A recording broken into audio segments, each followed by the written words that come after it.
Hello students, बात करेंगे Allahabad high court के ग्रुप डी के एग्जाम को लेकर कि इसका एग्जाम कब तक कंडक्ट कराया जा सकता है। और बच्चों ने बहुत ही अच्छे क्वेश्चंस पूछे हैं, वन बाय वन इसका भी मैं आंसर दूंगा। हो सकता है आपके मन में भी ऐसा क्वेश्चन चल रहा है और इसका आपको आंसर मिल जाएगा। और अपनी इलाहाबाद हाई कोर्ट की तैयारी को और बेहतर करने के लिए मैंने आपके लिए एक प्रैक्टिस सेट देखा है, लिंक मैंने डिस्क्रिप्शन में डाल दिया है। इसमें आपको प्रीवियस ईयर क्वेश्चंस मिल जाएंगे, आप जाके जरूर इसको लगाइएगा। आपके नंबर जितने भी आ रहे हैं 3 4 5 नंबर जरूर बढ़ जाएंगे। तो चलिए पहला क्वेश्चन उठाते हैं कि मनीराम जी का है। उन्होंने पूछा है कि मुझसे सर जी एक वीडियो ट्यूबवेल ऑपरेटर पर भी बनाइए कि कौन कौन सी ट्रेड लेते हैं, आपसे बहुत रिक्वेस्ट है।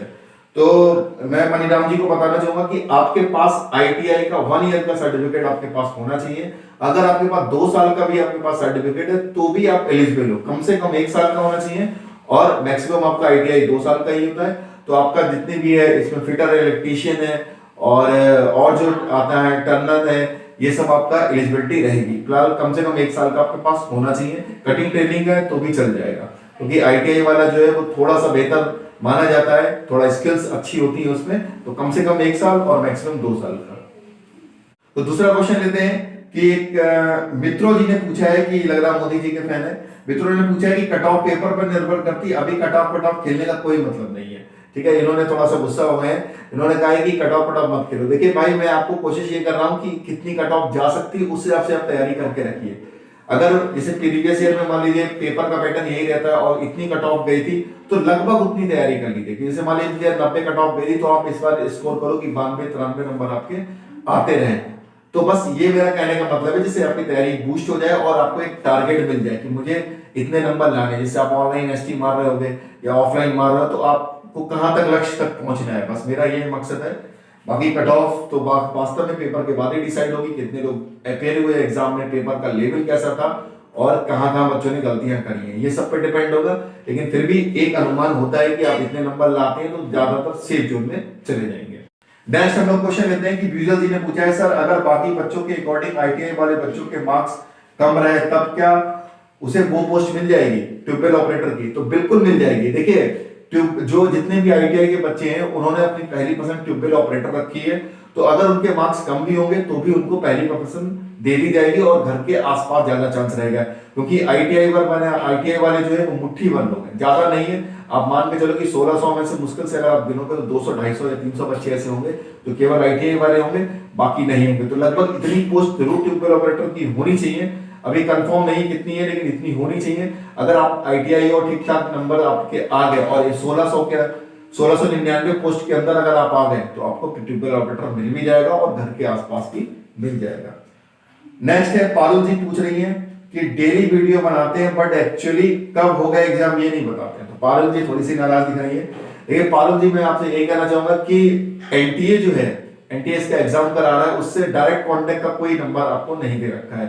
एक हेल्पलाइन नंबर दे रखा है, लेकिन आप उसको लगाते रहिए और बेल जाती रहती, कोई भी संपर्क उससे नहीं हो पाता। मैं कोशिश लगातार ये करता रहता हूँ और ईमेल मैंने भी कई भेजे हैं कि सर कब तक एग्जाम, लेकिन अभी तक कोई उसका रिप्लाई नहीं आया।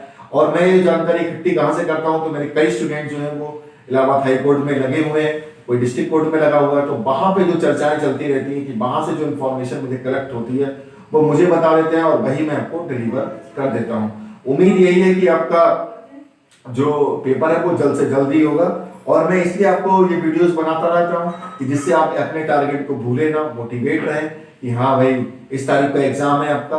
कम से कम मेरी वीडियो देख के आपको ये तो याद आया होगा कि हाँ भाई पेपर है, तैयारी करनी है। शायद मैं थोड़ा बहुत सहयोग कर पा रहा हूँ आपके लक्ष्य को पाने के लिए। चलिए नेक्स्ट क्वेश्चन उठाते हैं। अभय जी का, सर मेरे लिस्ट में नाम है बट नंबर चेक नहीं कर पा रहा हूँ, क्या आप नंबर चेक हो सकते हैं क्या?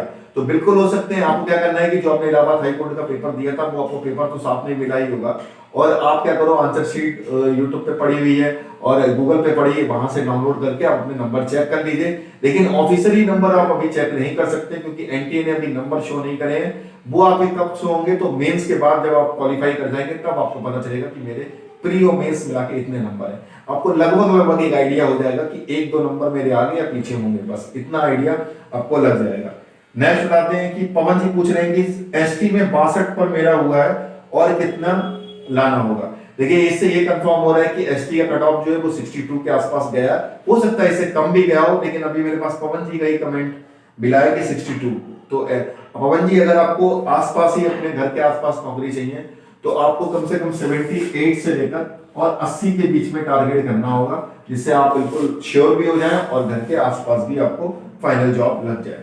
नेक्स्ट राहुल जी ने पूछा है कि सर आप बता सकते हो क्या कि प्रोसेस सर्वर की टोटल पोस्ट कितनी होगी एंड जनरल के लिए उनमें से कितनी होगी, एंड कट ऑफ तो पता है कि हाई जाने वाला है। देखिए वो पूछ रहे हैं कि इसमें जो 1700 कुछ पोस्ट है इसमें प्रोसेस सर्वर की कितनी है, ट्यूबवेल ऑपरेटर की कितनी है, और जो कम फेरिस वाली है वो कितनी पोस्ट है।